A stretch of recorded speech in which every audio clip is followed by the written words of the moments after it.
Hello everybody, and welcome to another gay Let's Play Jade Empire. When last we saw our heroes, we continued exploring the Imperial City. And we're not quite finished yet, we're almost done. So let's continue talking with Philosopher Zhao. Oh yeah, and we also recruited Kitana. And I'm trying really hard not to get ninja-manced by her. But yeah, let's talk to Philosopher Zhao. Hello again. I hope your time here in the gardens has been a beneficial one so far. Is there anything I can do for you? Yes, I wanted to... So sorry for ending the conversation so quickly last time. I wanted to ask you some other questions. Of course. Questions lead to answers, answers to knowledge, knowledge to enlightenment, and enlightenment to peace. Thank you, Yoda. The teachings of Sagacious Tien are based on these precepts. I would be honored to assist you if I am able. Okay. What can you tell me about the Scholar's Garden? The Scholar's Garden is the seat of learning in the Jade Empire. The philosophers and scholars who live here dedicate their lives to the pursuit of wisdom. Tell me about the scholars. The scholars are dedicated to unlocking the secrets of the physical world.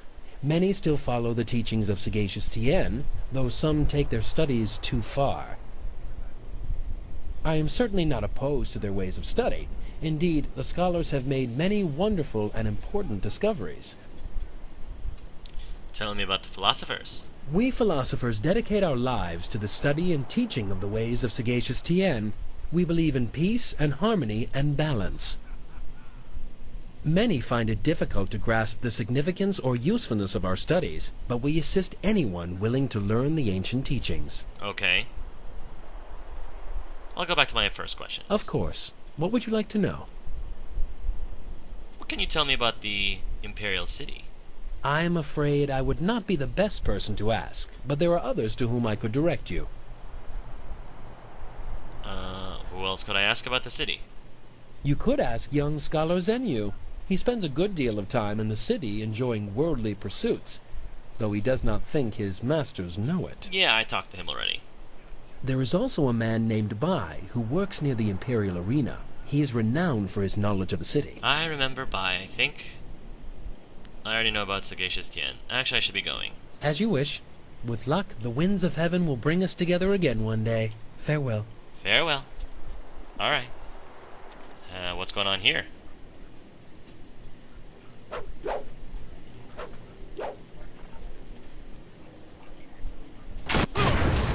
What? What the heck? As amusing as your savage dances are, once again I have proven the superiority of setting your nose to the grindstone and not mucking about. Is that a...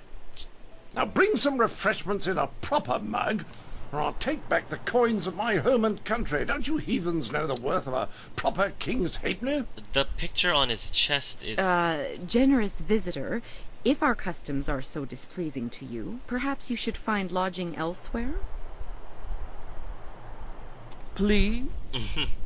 And leave you lot to your primitive ways? Tell them what I think of that, Squire Percival. He does... Sir Roderick Ponce von Fontelbottom, the magnificent bastard, will do no such thing. He means to educate you all. Good lad. Found him wading in the mud, planting weeds. You can't keep your crackers crisp doing that. Can't help you if you don't know the horror of a soggy biscuit. Oh boy. I've given him dignity, and unless one of you has the will to deny that I'm your better, I suggest you start learning. We'll have you in proper trousers by the morrow. He definitely has, on his chest, a piece of cheese stuck on a fork. I don't get it, guys. I don't get it. You insult a noble and ancient people, Outlander. Oh, what's that? Someone stepping to the fore? Let's have a look at you. Ah, you look quick with your fists, but I'll wager your head falls behind. Too much time slapping each other, and not enough time strapped to a desk in a decent classroom. Oh gosh, this guy's getting on my nerves really quickly. The simple truth is that I have bested every one of you who has come forward, whether in tests of wit or combat. You faced a champion of king and country. We'll see about that. No, I didn't ask to land here, but if a storm is going to cast my ship into the very heart of such a dark empire, I'll bring the light of knowledge wherever I can. Oh boy. You must hunger for guidance. You're like children. I mean, only a handful of you can even grow a decent moustache. What kind of place is this?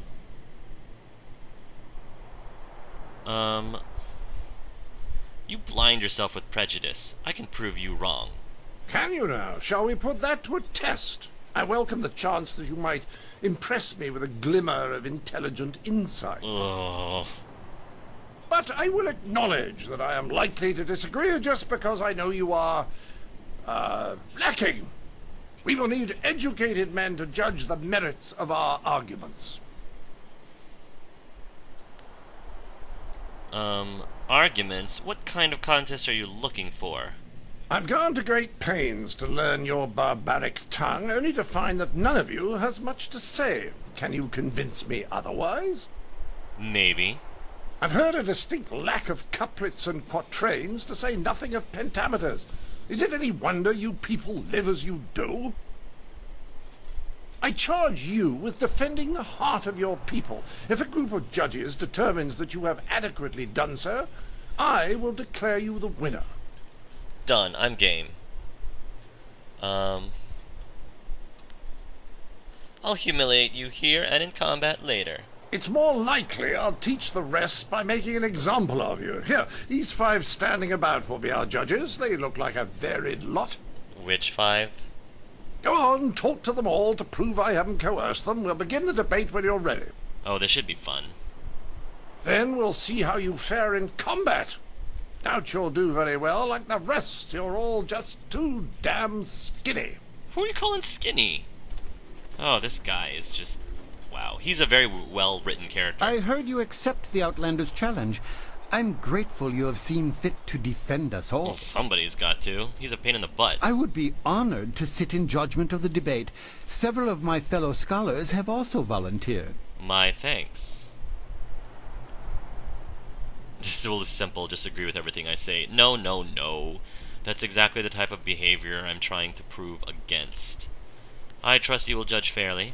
To do otherwise would only help the Outlander win in the long run. Exactly. If he wants a true debate, we will allow it to progress fairly. Exactly what I thought. Of course, I doubt his arguments will have the weight that he expects. Not here in the heart of the Jade Empire. Of course. What kind of arguments do you favor?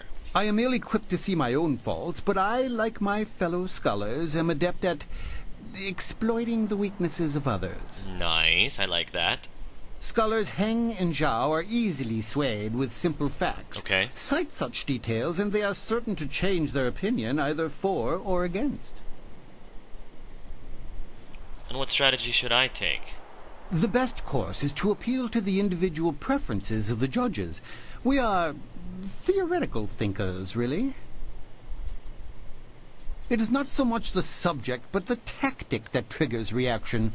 Each judge will respond only to argument styles they favor. If a judge likes fact, use it once and he will join your side. Use it again and he will switch back just to further debate. Other arguments may not interest him at all. Fair enough.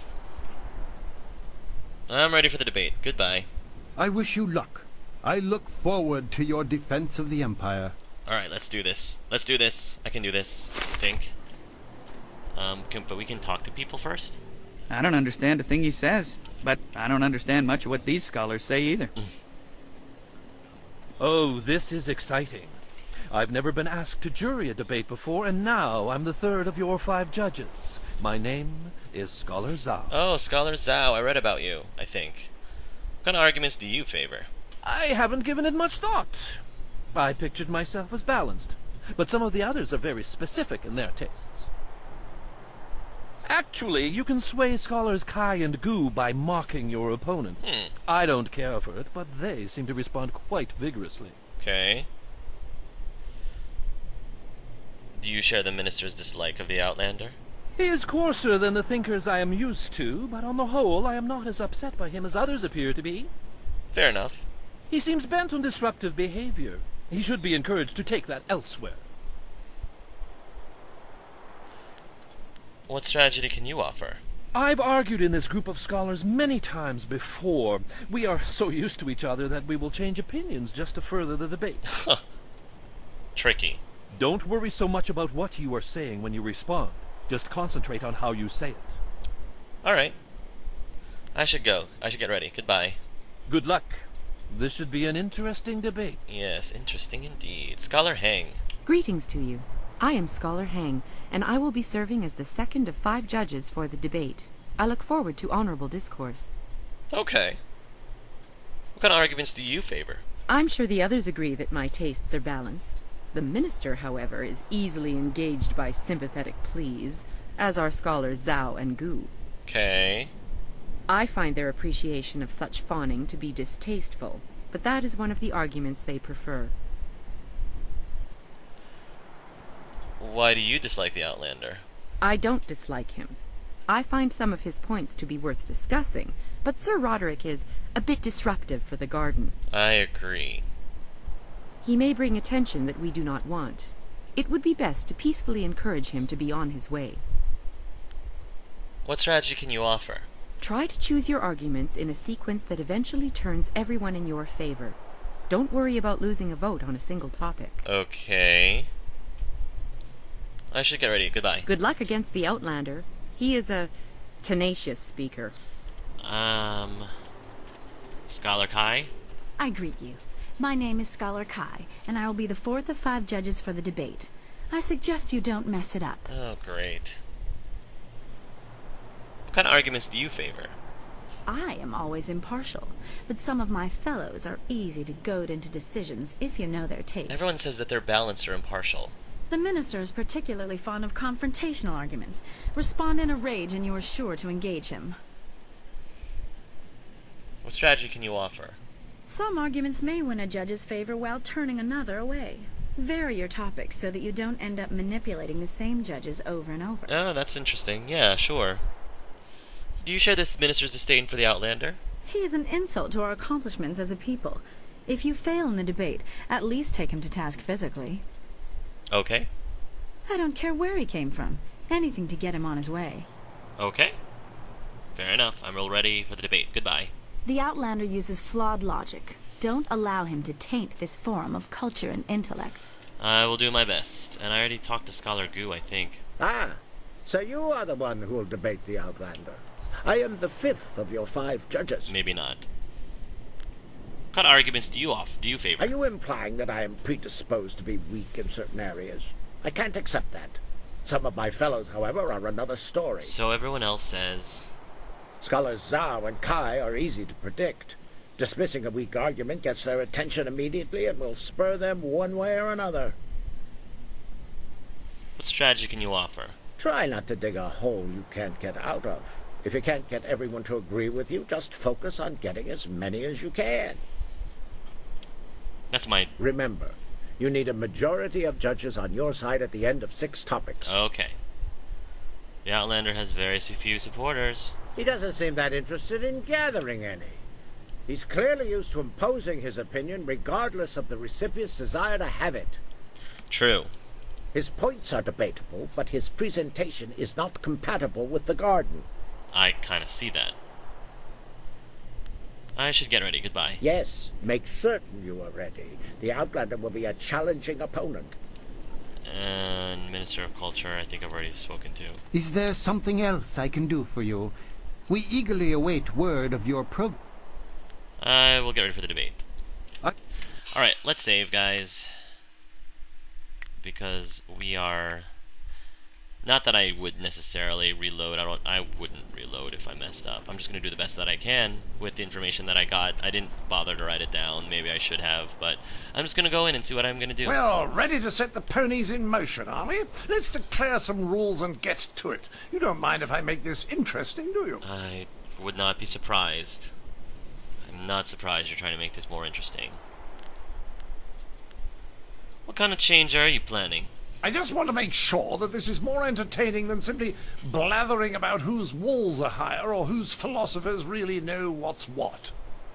I'm listening. It will be a simple matter. 5 judges, 6 topics. I'll pose my argument about why your foolish land stumbles like a child, and you try to answer. The judges will raise their arms to indicate whom they favor. Arms up for you, arms down for me. Okay. After 6 topics, if you have a majority, you are the winner. Okay, got it. By the Queen's corset, if you get them all on your side at any time, I'll declare the match over. Now, shall we proceed? Yeah, let's do it. I'll expose you for the fool you are. I will pull no punches, and I expect no mercy on your part. Let's see which of us is truly superior. I don't know if I'll actually get everyone to agree with me, but we'll see. I will try my best. Well, what shall be my first point of contention? I know, the most basic of concerns for a culture, the currency of its economy. Okay. What manner of society would use the silver coin as the basis of trade? Gold is clearly superior, which you admit by using it for important statuary. That's a good point, I have to say. Your understanding of what determines value is flawed. Your rebuttal? He's got an interesting point. Sympathetic. Please understand that true value transcends currency. Mocking.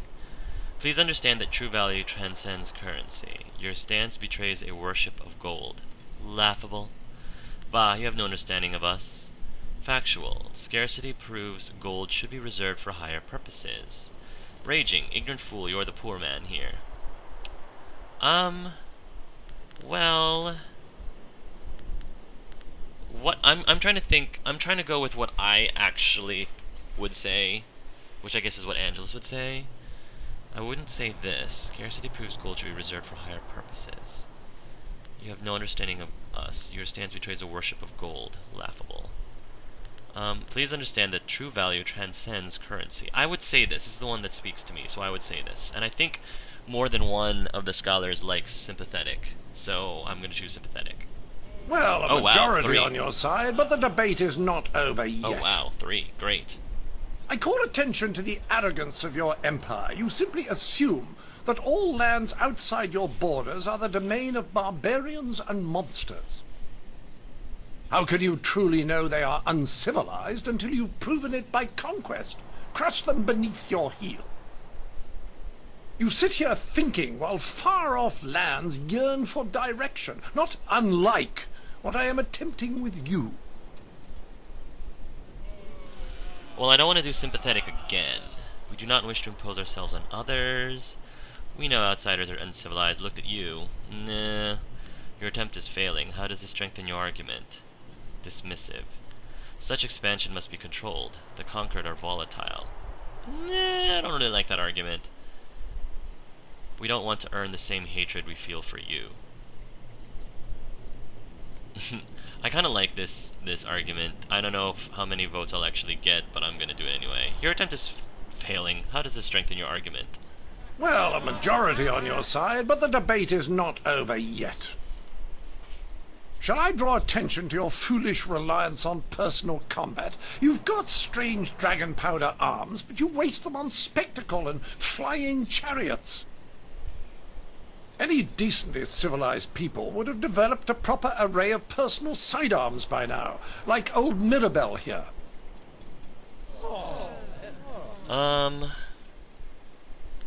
Not sympathetic, not dismissive. You're obviously hiding a lack of ability elsewhere. At close range, the advantage you claim to have disappears. I like that. A coward's trinket. We would feed it to you. At factual, I think a bunch of people like the facts too. At close range, the advantage you claim to have disappears. What? Nice. My monocle must be fond. I can't see anyone in my favor. Nice. It appears they've reached a consensus against you, Sir Roderick. Nice! I did it, guys. Great. Clearly these people are incapable of fairly comparing one of their own to an outsider. This is a farce. Hey, wait a minute. This was fair and square, bub. You decided the rules. We have acted fairly. Don't make... Or I could say don't make excuses for your stupidity. This is exactly what he would want me to say. So I'm going to be restrained. I'm going to restrain myself. Now that I've won, I'm going to restrain myself. Because the first thing he would assume would happen is I would be, you know, shaking it off. I would be, you know, smashing it into his face. But I am going to try not to do what he wants me to do, what he expects me to do. You decide the rules, man. We have acted fairly. Then perhaps it was my mistake to think you would be open to anything other than your own backwards ideals. Pah! Oh, just you keep whining. I seek satisfaction. You have bested me in debates, but true honor is decided on the dueling field. I'm gonna fight you anyway. Okay, great.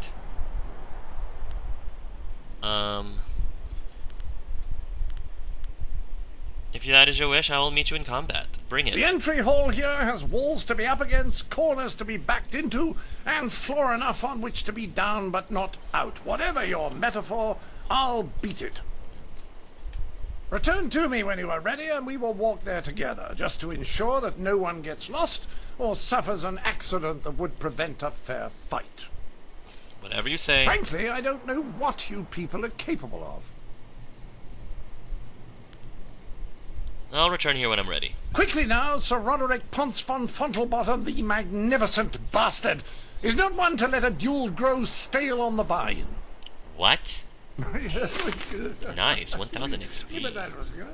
You are the first person in this scholar's garden that has made any sense to me.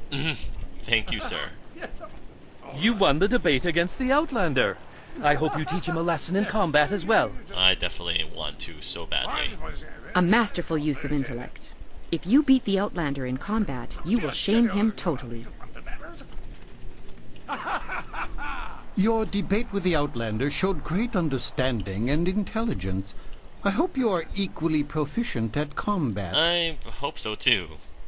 If you can beat him in combat, he will have to acknowledge that he is no match for the best of the Jade Empire.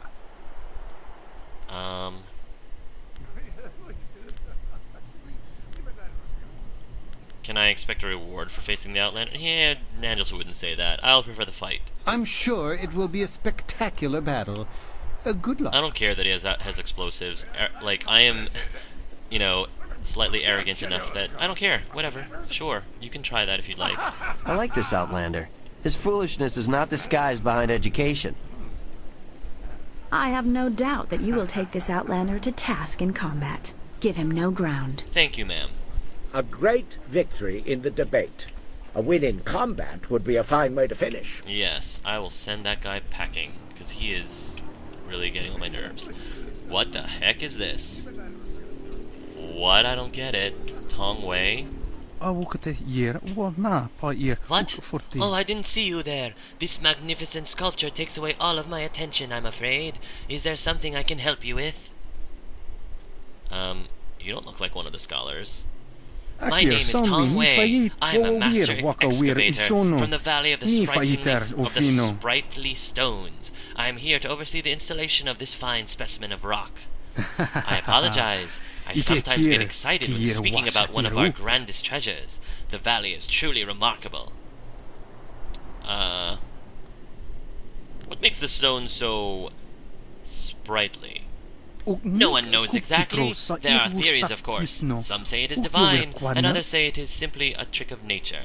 But the debates truly don't matter. The stones are remarkable, regardless of the reasons for their sprightly behavior. I count myself honored to be able to work so closely with these wonderful stones. Of course, looking upon the sculpture, it is easy to see why some believe that the divine had a hand in their making. Tell me more about the valley where these stones come from. The Valley of the Sprightly Stones. It is truly a marvel. Discovered many centuries ago by explorers who saw the floating stones from some way off. Eventually, people came from around the empire to marvel at the strange occurrence. It wasn't until Emperor Yu Baozi that the stones were used to build. The grandest achievement is the Imperial Palace itself, which floats above the city like a grand heaven. Of course, it uses additional magic to keep it aloft. What are you doing here if you're the master excavator? Everyone deserves a few moments away from work, don't they? Things would be fine at the quarry without me. Besides, it's nice to see the stones on display. This sculpture of Sagacious Tien's head is like an unending well of inspiration to me. Oh, that's Sagacious Tien. I'll need to be going now. Oh yes, I have much to do myself. Good fortune to you.